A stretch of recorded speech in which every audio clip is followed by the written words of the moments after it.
சின்ன முருகைய சிங்கார முருகைய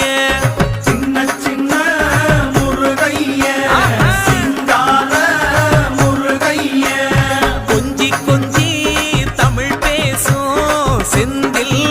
பட்டி வேலனவ கொஞ்சி கொஞ்சி தமிழ் பேசும் செந்தில் படி வேலனவ சின்ன சின்ன முருகைய சிங்கார முருகைய கொஞ்சி கொஞ்சி தமிழ் பேசும் செந்தில் படி வேலனவ சுப்பிரமணிய சாமி என்பார் கார்த்திகேயன் என்பார் சுவாமிநாதன் என்பார் முக அமுதன் என்பார் பாலசுப்பிரமணியன் என்பார் கருணாகரன் என்பார் கதிர்காம கந்தன் என்பார் கதிர்வேல சுவாமி என்பார்